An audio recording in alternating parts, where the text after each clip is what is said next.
I've told you before that I'm not the breaking news content creator. Go to V and Parnas for that because they're much better at it than I am. I don't do the breaking news, but I'm sitting here making content, and this news just broke, so it makes sense to do a video about it. February 20th, 2026, the headline reads, Supreme Court strikes down Trump's tariffs in major setback for president. The Supreme Court dealt a major blow to President Donald Trump's economic agenda, ruling that he does not have the authority to impose sweeping tariffs at the stroke of a pen. The court on February 20th tossed the tariffs that are the centerpiece of his economic policy and a major foreign policy tool, but that have also raised costs for consumers and businesses. It is the first major ruling against Trump's controversial expansive view of presidential powers.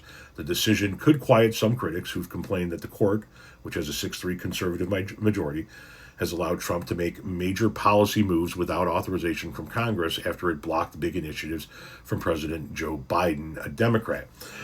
Trump had been counting on the tariffs to boost the federal budget by more than $2 trillion over the next decade and bring manufacturing back to the United States. The president had warned the court that striking down the tariffs would have catastrophic consequences for our national security, foreign policy, and the economy.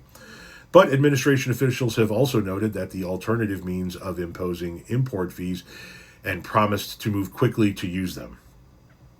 Sorry, did I read that wrong? But administration officials have also noted they have alternative means of imposing import fees and promised to move quickly to use them. That means the uncertainty about operating costs is likely to persist for retailers and other businesses, even as they celebrate the decision that Trump can't use a 1977 emergency powers law to sidestep a more complex and limited tariffs process laid out in other laws. It goes on to how tariffs are applied and whatnot, what have you. But at the end of the day, today the Supreme Court said that Donald Trump cannot just impose tariffs on every country across the board, however the hell he wants.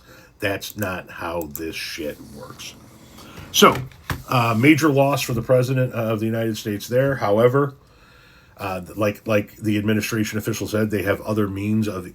So they're not going to put a tariff on everything coming out of the country, but they're going to increase, most likely, the fees at the... which is the same thing. At the importing ports and whatnot, what have you. And so they're going to continue to fuck with the economy in some way, shape, or form. But he has lost the battle on the tariffs. He cannot do with the tariffs what he has been attempting to do. That shit is over. Now we're going to be in a whole new set of lawsuits because now he's going to increase the fees in other areas, and those things are going to get challenged, and they're going to make their way through the court systems, and it's going to get back up to the Supreme Court again in a year or two, and we're going to go through all of this bullshit again. So we are not, just because the tariffs are gone, like the article said, we are not facing economic certainty now. Everything isn't going to calm down all of a sudden. No, quite the opposite. He's going to figure out other ways of fucking with this economy because he was relying on that money. And now he doesn't get it.